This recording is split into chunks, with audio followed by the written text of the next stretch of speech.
Bible പഴയ നിയമത്തിലുള്ള വായന പ്രഭാഷകൻ 18-ാം അധ്യായം മുതൽ. എന്നേക്കും ജീവിച്ചിരിക്കുന്നവൻ പ്രപഞ്ചം സൃഷ്ടിച്ചു. കർത്താവ് മാത്രമാണ് നീതിമാൻ.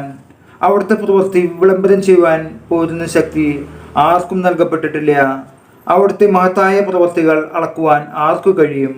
അവിടുത്തെ മഹത്വപൂർണമായ ശക്തി തിട്ടപ്പെടുത്താൻ ആർക്ക് സാധിക്കും? അവിടുത്തെ കാരുണ്യം വർണ്ണിക്കുവാൻ ആർക്കു കഴിയും? അവ കൂട്ടുകയോ കുറയ്ക്കുകയോ സാധ്യമല്ല. അവിടുത്തെ അത്ഭുതങ്ങളെ അളക്കാൻ ആർക്കും കഴിയുകയില്ല. മനുഷ്യൻ്റെ അന്വേഷണം അങ്ങേയറ്റത്തെത്തിയാലും അവൻ ആരംഭത്തിൽ തന്നെ നിൽക്കുകയേ ഉള്ളൂ.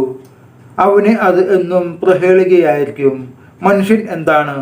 അവനെ കൊണ്ട് എന്ത് പ്രയോജനം? എന്താണ് അവനിലെ നന്മയും തിന്മയും? മനുഷ്യൻ 100 വയസ്സ് വരെ ജീവിച്ചാൽ അത് ദീർഘായുസ്സാണ്. നിത്യതയോട് തുലനം ചെയ്യുമ്പോൾ ഈ ഏതാനും വത്സരങ്ങൾ സമുദ്രത്തിൽ ഒരു തുള്ളി വെള്ളം പോലെയും ഒരു മണൽത്തരി പോലെയും മാത്രം.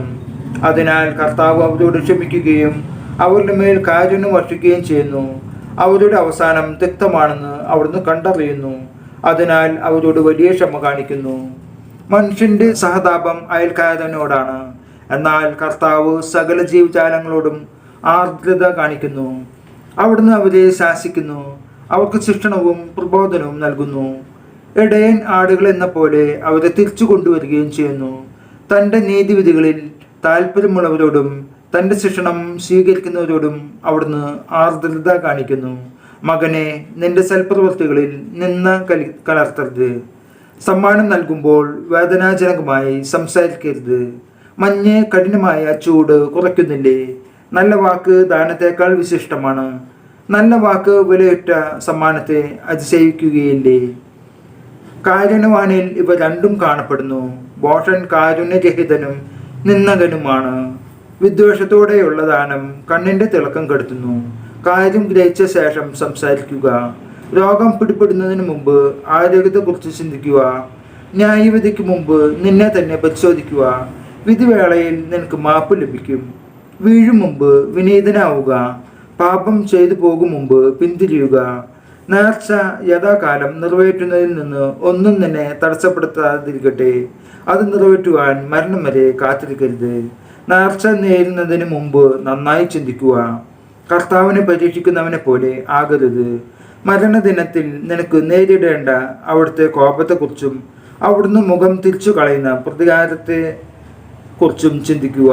സമൃദ്ധിയുടെ കാലത്ത് വിശപ്പിനെ കുറിച്ചും സമ്പത്ത് കാലത്ത് ദാരിദ്ര്യത്തെയും വർദ്ധിയെയും കുറിച്ചും ചിന്തിക്കുക. പ്രഭാതം മുതൽ പ്രദോഷം വരെ അവസ്ഥാഭേദം വന്നുകൊണ്ടിരിക്കുന്നു. കർത്താവിൻ്റെ മുമ്പിൽ എല്ലാ വസ്തുക്കളും അതിവേഗം ചലിക്കുന്നു. ബുദ്ധിമാൻ എല്ലാ കാര്യങ്ങളിലും ശ്രദ്ധാലുവായിരിക്കും.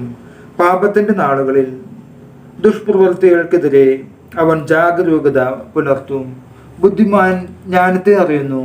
അവളെ കണ്ടെത്തുന്നവനെ അവൻ പുകഴ്ത്തുകയും ചെയ്യും. ജ്ഞാനത്തിൻ്റെ വചസ്സുകൾ ഗ്രഹിക്കുന്നവർ പാണ്ഡിത്യം നേടും. അവൻ സൂക്തങ്ങൾ അവസരോചിതമായി മൊഴിയും. ആത്മവികാരങ്ങൾക്ക് കീഴടങ്ങാതെ തൃഷ്ണ നിയന്ത്രിക്കുക. ആത്മവികാരങ്ങളിൽ ആനന്ദിച്ചാൽ നീ ശത്രുക്കൾക്ക് പരിഹാസപാത്രമായി തീരും. ആഡംബരത്തിൽ മതിമറക്കരുത്, അത് നിന്നെ ദരിദ്രനാക്കും. കയ്യിൽ ഒന്നുമില്ലാത്തപ്പോൾ കടം വാങ്ങി വിരുന്ന് നടത്തി ഭിക്ഷക്കാരനായി തീരരുത്. നമ്മുടെ കർത്താവായ യേശു മിശിഹായ്ക്ക് സ്തുതി.